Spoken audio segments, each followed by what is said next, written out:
Mia, welcome to the live Onward Podcast episode. I'm glad you're here. Hello, hi Emily. Well, it's a pleasure to be your guest. Yeah. I wanted to, when I posted about your episode, so many people commented on it that I thought, well, we'll try it out. Let's see if we do a live. Maybe some people have some questions for you about failure. Sure, I'm always open to answer any questions. So, yeah, that would be really nice. Okay. Well, why don't you start with a little bit about your background for those of you who don't know you and don't know why you became a fail coach? Well, not to make it too long, because, obviously we've done the podcast episode and know that I can go for quite some time. Recently, I realized it's 2021, so I have to add one more year to how many years I've been an entrepreneur. So now it's already 25 years of entrepreneurship. In those 25 years, yes, I had many success stories and many huge failures. One in particular was the biggest one of them all, when I lost almost $20 million in one single day. And not just losing money and losing all the businesses. I had 4 companies, successful companies at that time. Everything went bankrupt. I also got divorced. I lost many of my so-called friends. I was part of all those different groups, like President Cigar Club and Rotary. And, I really thought, all those VIPs, they are my close friends. And guess what? They were the first ones to never answer my calls again after I failed. It was also quite public. I come from a very small country, Slovenia, 2 million people. So when something like that happens, you end up in media. People talk about that. It was on many levels a big failure. And then months later, and we talked about that on the episode. So maybe if somebody wants to hear a more in-depth story, they can go to the podcast and just listen to that. But then a few months went by, the darkness within me, when you go from I failed to I'm a failure. And then, when you start looking at the life ahead, you think, this is it. That's my life from now on. You start asking yourself whether it's worth going on, continuing. You start getting all those dark ideas. Yeah. I was very, very close, like seconds away from committing suicide in the spring of 2010. And thankfully, I didn't do it. And then the very slow bounce back. And what I realized in years going forward was that failure is not a bad thing, and failure is not something that you can prevent. You can't prevent failure. I mean, you can, but then it means you're not doing anything. So that's not, what we entrepreneurs are all about. We have these crazy ideas, like, we want to go to Mars and whatnot. And so, you have to be outside of the comfort zone. And whenever you're trying new things, new stuff, it was just yesterday, I watched a YouTube video. I'm not sure by who it was, and it wasn't business related, but it was on topic of academia in testing and trying medicines and stuff like that. And I think it's official data that 90% of everything fails. So that's the likelihood. 90% of everything will fail when you go out of the comfort zone. So it's not how do I not fail? The key is really, how do I develop healthy relationship with failure, embrace it, take it for what it is, learning, growing experience. And if I can prevent my emotional reaction, which then triggers the cycle going downhill very fast, then that's a different thing. That's the key to success, because I can bounce back immediately, test new things out. And when I do that, I'm one step closer to the success, to figuring out those 10% of things that really work. And the funny thing in entrepreneurship, at least, is that those 10% make up for all the 90% of the failures.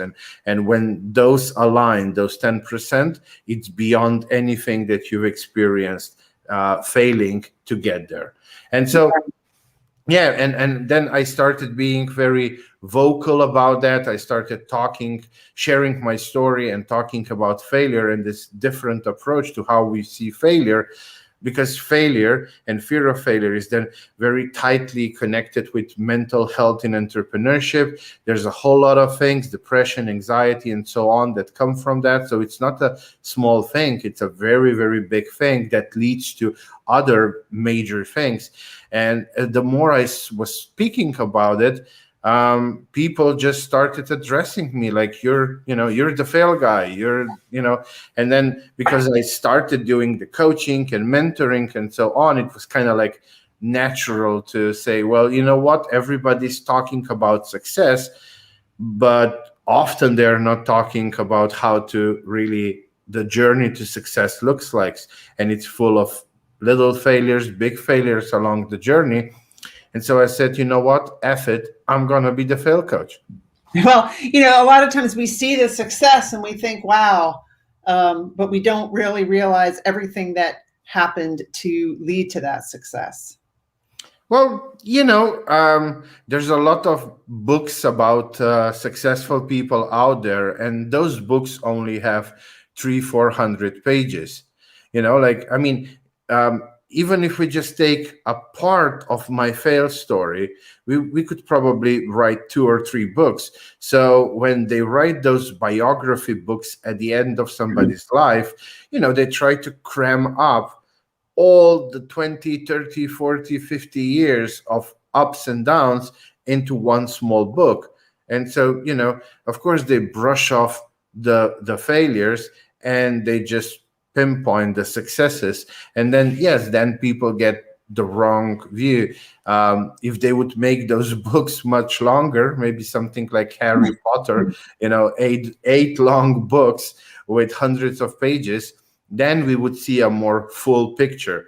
But because of that, really, I like sharing the whole story. I like podcasts that are at least half an hour or more long, because it's easier to go through all the ups and the downs, and especially the downs and the emotions behind it and so on. Because yes, people need to hear that. Fellow entrepreneurs need to hear that, because so often as entrepreneurs, just by being an entrepreneur, we feel very alone. And then when stuff starts happening to us, we feel even more alone, even more isolated. And we think it's just us. Then nowadays with Instagram and Facebook and LinkedIn, everywhere you look, you have this crazy lifestyles and Lambos and Ferraris and mentions, and everybody's woke and blessed and, grateful and I don't know what. And so it's in those dark times, you focus on seeing just that, and you take it for granted. You don't see the BS behind it. You don't see that there's a whole lot of everything else behind it, that person is just not communicating with you if they would be completely honest. And so I'm trying to show up as vulnerable as possible, and really share the whole story, and hopefully inspire some people to not feel that alone, to reach out, to have a conversation, not to reach out to me, but just to reach out to somebody, a family member, a friend, open up, share. Because once we voice those crazy dark thoughts of ours, they already might seem, a lot of my clients, they go through a whole lot of things before they get better. And just because they have to share those things with me, because they have to voice them out or write them out, they can already see how ridiculously dark their head is, and that, oh my God, like, no, this is not reality. And even just with that, we can have some little aha moments and some little breakthroughs, just by voicing things out. So right.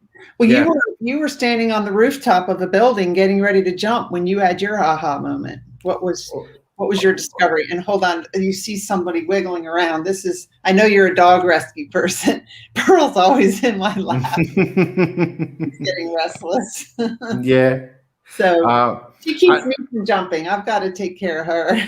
yes, yes. I mean, um, I still say every time when somebody asks me, the first dog that I saved, that I rescued, Happy, he's still with us.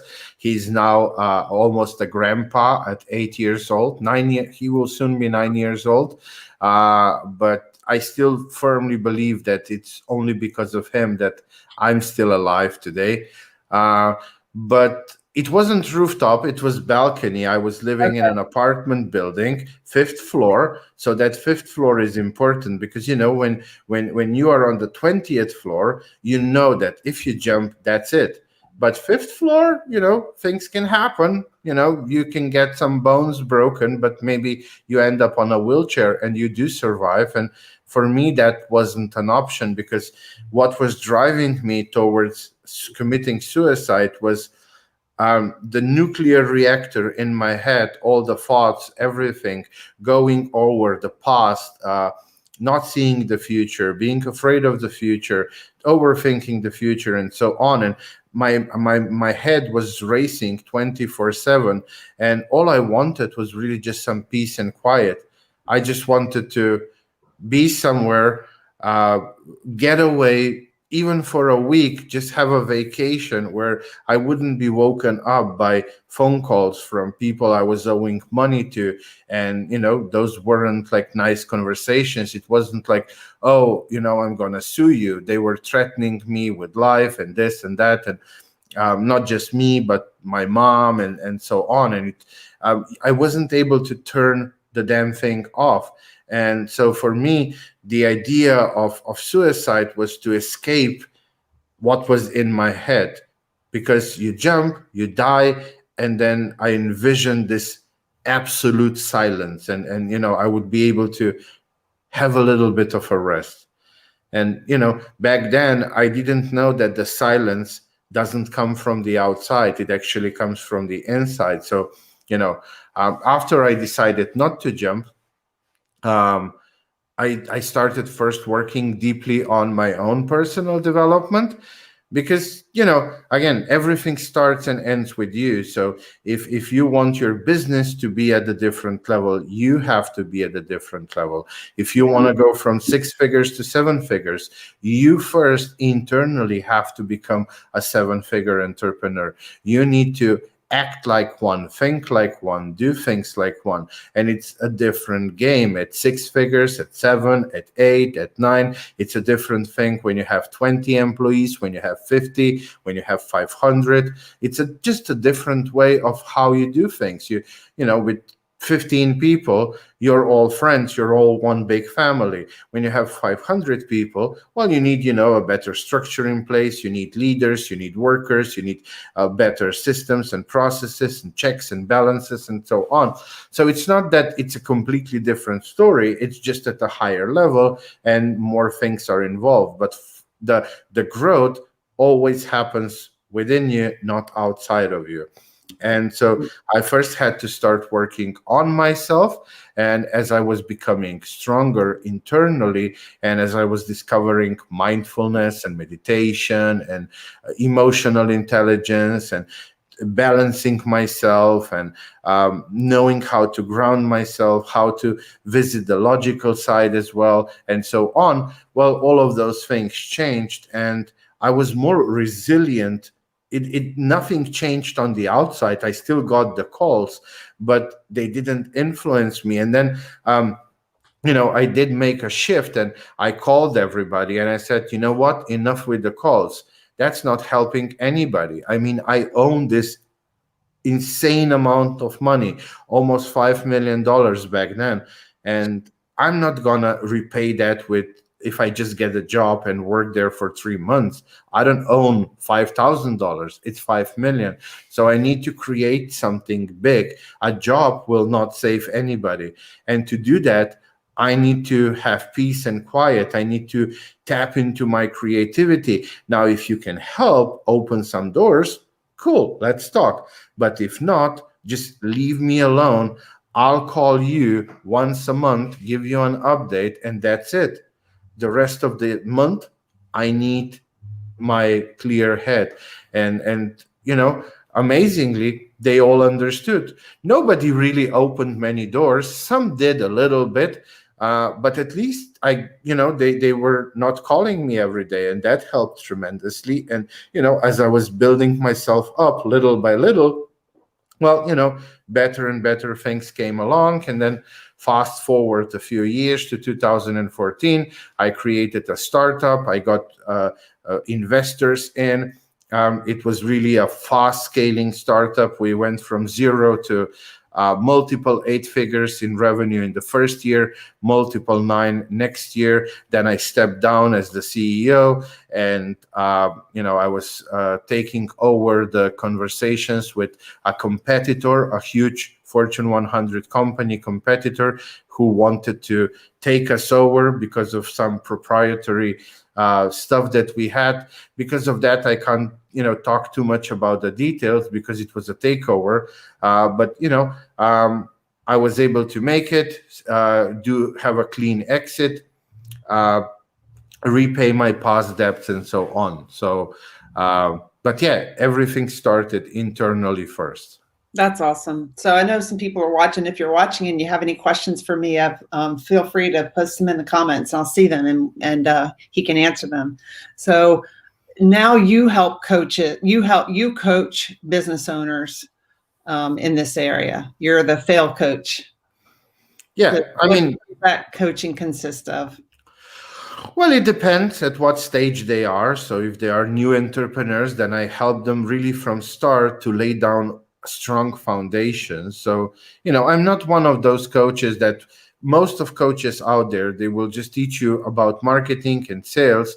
I take a very holistic approach to back office, to delivery, to systems, processes, of course, at the right level. So, we don't need to create an overkill of corporate foundations for a 5-figure entrepreneur. So, we adopt to whatever they need at the stage they are, plus where they will want to be in about 2 years' time. I don't think we need, my belief is that we only have to look 2 years ahead when it comes to foundations. If you look too further ahead, what will happen is that you will create an overkill of foundations that will actually drag the whole thing down instead of help the company grow. But you still have to look a bit further ahead. You can't just look 3 months ahead, because then that can be a completely different foundation. If somebody just wants to be a 6-figure entrepreneur, and that's very simple, in terms of foundational stuff. You don't need many of the things that you need at 7-figure, 8-figure. Now, if somebody wants to grow and scale to 7 and 8, then you would approach it differently than if they just want to stay there at 6-figure. They feel comfortable, they have no wish to grow, they have a sustainable business, they can feed the family, have some free time, and that's it. So it takes listening to what they really want, and of course inspiring them and showing them what they could be capable of, but then it's their decision what they want to do. And then helping them based on that. So I work from new entrepreneurs all the way to even do some leadership coaching for Fortune 500 companies. Like one of my clients that I can actually talk about publicly, because most corporations, they make you sign an NDA. But Coach New York, the fashion brand, so I'm sure your audience is familiar with them. They're quite big company worldwide. And so, for example, I do some leadership coaching there and everything in between. And I also work with a lot of coaches, coaches who are business coaches or coaches who are, life coaches, health coaches, and so on. So it's quite diverse, because I love diversity. Even in my private life, I love salsa, but I can't go to a club and just dance salsa for 5 hours. I need, a little bit of reggaeton, a little bit of bachata, so a little bit of this, a little bit of that. And also in business, also in what I do now, I love that diversity of mix of different clients. Yeah, no, I can understand that. So if somebody is sitting here, is watching here, and they're like, oh man, they're going through a time where they feel like their company is failing, or they feel like their marriage is failing, or they feel like they're failing, what are some of the first things that you recommend that person do? Well, I mean, the first one is depending how deep they are in the whole thing emotionally. If they are very deep, so dark thoughts, depression, anxiety, and all of those things, then it's good to talk to somebody. It's very hard to solve things on your own when you're that deep, because your vision is completely clouded by the emotions, and it's very hard to step into the logical part and think things through, write them out, and so on. So then I would definitely recommend talking to, a therapist, a coach, or a friend, somebody they know, somebody who maybe experienced some of the same things and was able to bounce back. Definitely something like that, because it's very, very hard when you're at that deep level. It's very hard to find that strength and willpower, because maybe you can find that for a burst of few minutes, but then you go back. And so then you never create any momentum, because you're more time in the dark places than in the in the light. And then no momentum happens, and then just that drags everything even further down. So then you really need some help. But if you're not there, if you're just, mildly experiencing something, it doesn't feel good, but, you're not yet depressed and anxious, well, then there's a lot of things you can do. You can write journal. I mean, many times I coach myself by just opening a Word document, and the first page, I just vent out whatever's in my head. And then I start asking myself questions and answering those questions.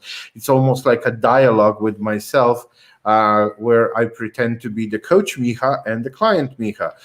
You can do something like that. You can, write journal. You can find masterminds, or, entrepreneurial groups, or your local chamber of commerce, and, just start going to virtual events, in-person events, depending on what's available to you right now during this pandemic in different parts of the world. And just being open, not breaking past that, oh, I need to be seen as this tough person and I just need to push through, but letting yourself being vulnerable and opening up. Of course, not to everybody. I'm not saying. I see a lot of times on Facebook, especially, a lot of women entrepreneurs, women coaches, where they share literally everything that happens to them every single day with the whole audience. I mean, I don't think that's the best thing for your business PR wise. You should still, be careful how you address different audiences. And, your Facebook is the most broader audience, people who are not yet probably at the warm stage. Most of them, they're just getting to know you. And so if you're a business coach and you're sharing your daily struggles with people who are just getting to know you, that's what I mean. That probably doesn't sound too good. Of course, a different thing is when you have, I don't know, maybe your inner circle with people who already trust you and so on, and you share, oh, this happened to me today, and this happened to me today. This is how I addressed it. This is how I solved it. Well, then that's huge value to them. So, you still have to be a bit PR smart when you're communicating things. So not just going out there and sharing it with everybody. And then you also have to be a bit careful on who you talk to. I mean, I love my mom very dearly, but I'm not gonna ask her if my car breaks down what she would do. I mean, she can, so you talk to people who can actually give some value to that. I'm not going to talk about my taxes with somebody who's not into taxes, who's not a CPA or a tax advisor.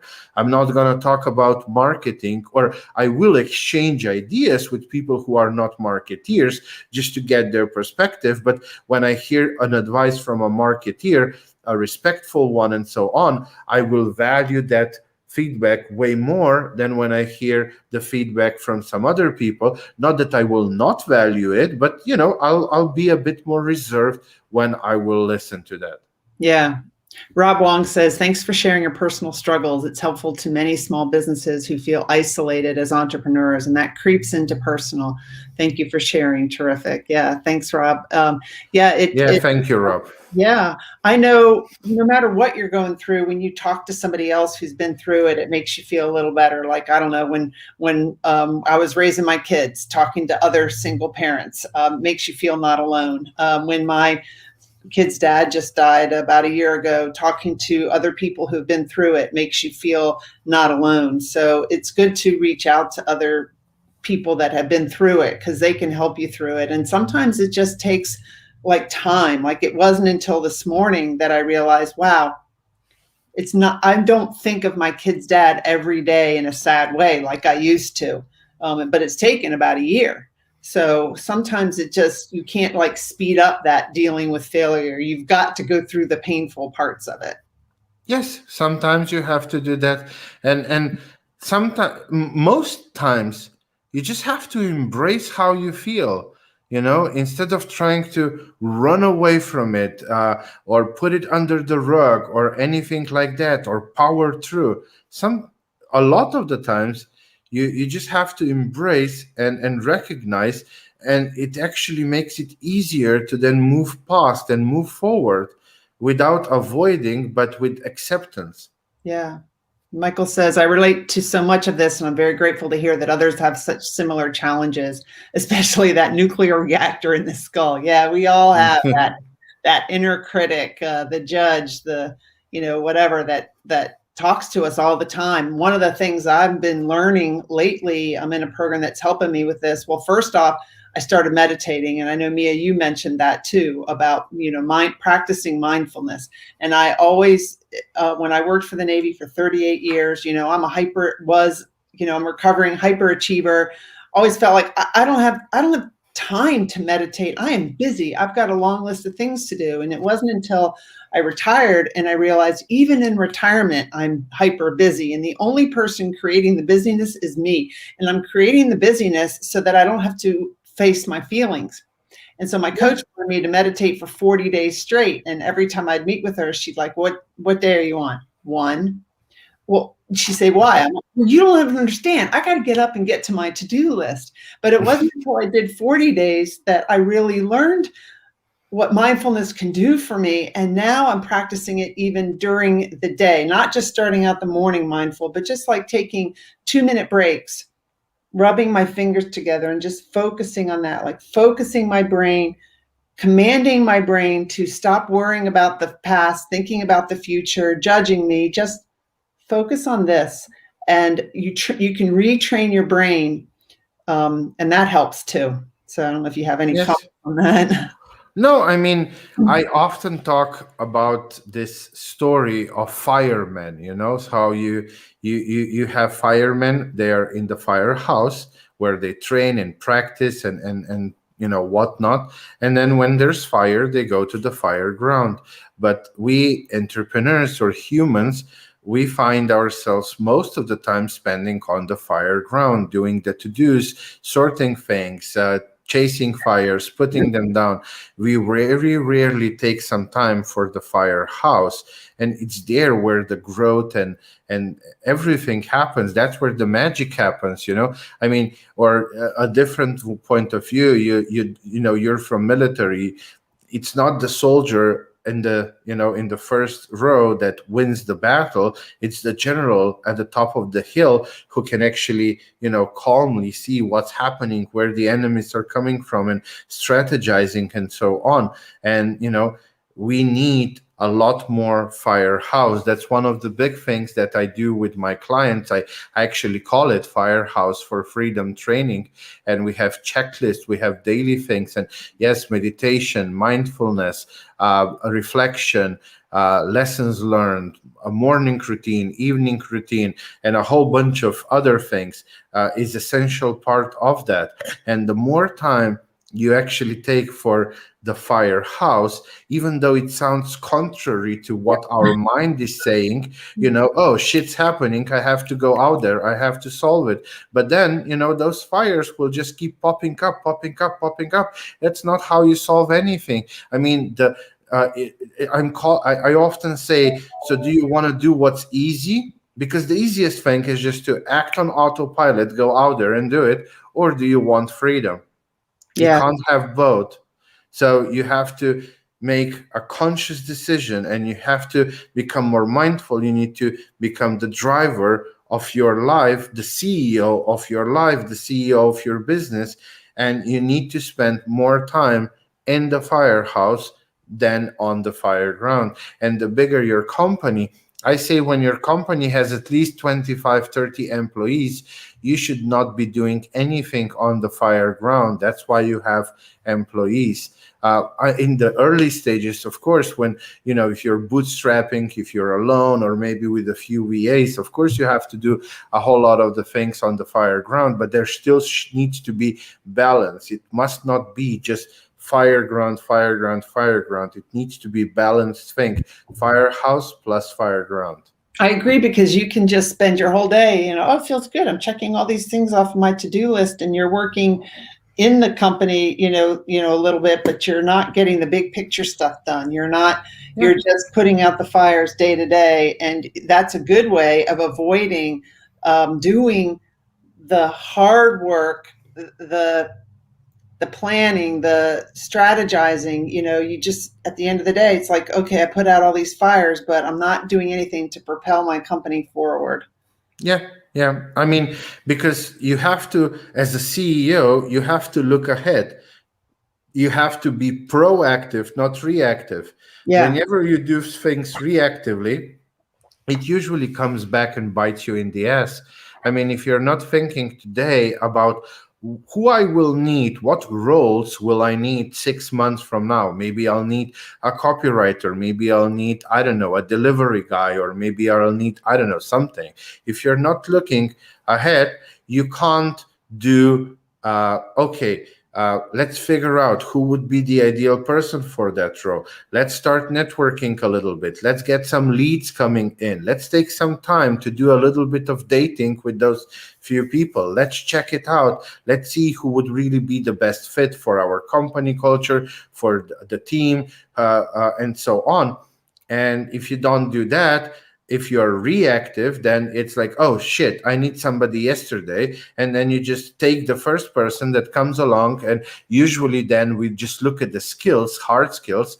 We overlook soft skills. We overlook personality traits because we don't have the time for that. And then it can be an amazing person on paper with CV, but maybe they're just completely not a fit. And usually when we make decisions like that, they very often come back and bite us. And that's the firehouse time. Firehouse time is looking ahead, strategizing, learning, growing, networking, leveraging, and so on, so that we can make better decisions 3, 6, 9, 12 months from now.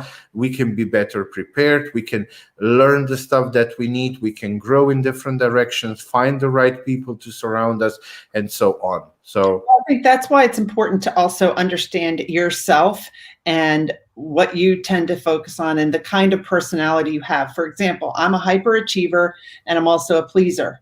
So I have to be very, very, very careful to create that firehouse time for myself, because my day can end up very easily being back-to-back meetings because so many people, oh, I want to meet with you. Oh, you should meet with this person. You should meet with that person. And then my whole day is meetings, and it's good. I mean, they're networking meetings, but I haven't gotten some of the big picture stuff done. And so it's very hard for me, but I have pretty much blocked my calendar for a lot of the next 2 to 3 weeks because I have to develop some courses that I'm doing and stuff. And I won't have time. I don't have time for that if I'm always meeting and putting out fires. Well, one thing that I would suggest to you and to people who are doing it in that way, talk about your why as often as you can, because being connected with that purpose that's on the other side will help you make better decisions, will help you say yes or no to things, because maybe right now you are not that deeply connected with why you're doing what you're doing and what is on the other side. And because of that, because of lack of that long-term strategy, long-term purpose, maybe you find it hard to say yes or no, because you're not really sure, what if I lose something, what if I Right, don't meet. right. But then when you align yourself with that why, and I mean, for me, podcasts really helped me a lot, because everybody was asking me, well, Miha, why do you do what you do? I mean, obviously you had a successful exit, you could just be lying on the beach doing nothing, drinking cocktails. Why do you do this right now? And as I was explaining my two big whys, the Failures Anonymous, where I want to help people who are struggling with failure, and then the animal rescue part, where I need billions to save all the animals and do everything that I want to do. Now, recently, I got involved with something with children and with young single moms in Southeast Asia and so on. So when you are led by that purpose, by that why, it helps you make better decisions. And then just doing the mindful check-ins Yep. every hour. Just take your phone and put in reminders every hour and just put it on repeat daily. Just be mindful, and then when the reminder pops out, just ask yourself a few questions. Was I in my driver's seat for the last hour or not? And maybe you weren't, but at least you can reset very quickly. You Yeah. don't have to wait until, I don't know, maybe a monthly review before you realize, oh, I was busy, but not the good kind of busy that would get me closer to my dreams. And so when you have these micro resets, you can more quickly spot that maybe, I said yes too many times. I have to be more careful next hour. And little by little, you become more mindful and you become more connected with the why, with the purpose, the passion. And then those decision makings and strategizing and all of those things are more easier to accomplish. Awesome. So for those of you who want to hear more from Mia, you can go to my website, and there's the link to the last episode that I did with Mia, the first one that I did with him. And I really enjoy talking to you every time, Mia. Let's see. Rob says, be mission focused. Do people and projects, help to support your mission? Yep. That's a good point. Yes, that's a very good point, Rob. Yeah. Mm-hmm. No, So, it's absolutely a huge pleasure talking to you as well. I mean,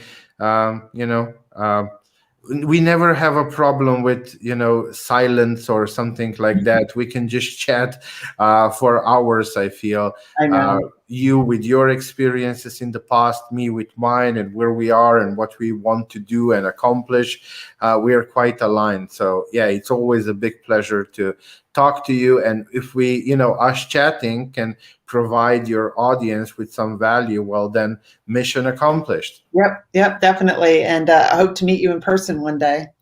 Well, that would be lovely. Yes. Yeah. I am on the other side of the ocean, but I know. who knows? And for those of you watching, tonight I'm going live at 7 Eastern with my friend Jenny Clark. Jenny wanted to do this tonight. Today, she's celebrating 30 years sober. So I'm so proud of her, and she wanted to talk about that. So that's a big accomplishment for Jenny. And next Wednesday night at 7:30, I'm going live with Todd Kruder, Captain Todd Kruder. He's a retired Navy captain, and I've interviewed him on the podcast before about depression. When he was on active duty, I knew him when he was on an active duty captain, and I really admired him for his ability to speak out about the fact that he was suffering from depression and what that was like while he was on active duty. And he's still working in that field, helping others. And next Wednesday, I'm talking with Todd and his wife, Sharon, because they want to talk together about what it's like living with somebody with depression, how it impacted Sharon. And there's so many veterans right now that are, people that are suffering from depression, and especially veterans. We're losing so many veterans a day to suicide, that I just really wanted to, and I know Todd wanted to, and Sharon, talk about it upfront and open. So please feel free to join me next Wednesday night at 7:30. You're doing such an amazing and wonderful thing by, creating this space and creating this platform for this kind of things to be able to be talked about and shared. And, you're helping break some very important taboos, because the easiest thing to break taboos is to be vulnerable and to start talking about things that maybe in the past we were holding back. And the more we talk about it, the more normal they become, and people are more likely to open up and to talk about it. And so I really appreciate you for what you're doing and how you're creating this space for people to talk about difficult topics. Yeah, thank you, Miha. Appreciate that. All right, stay here, and we're going to end the live though.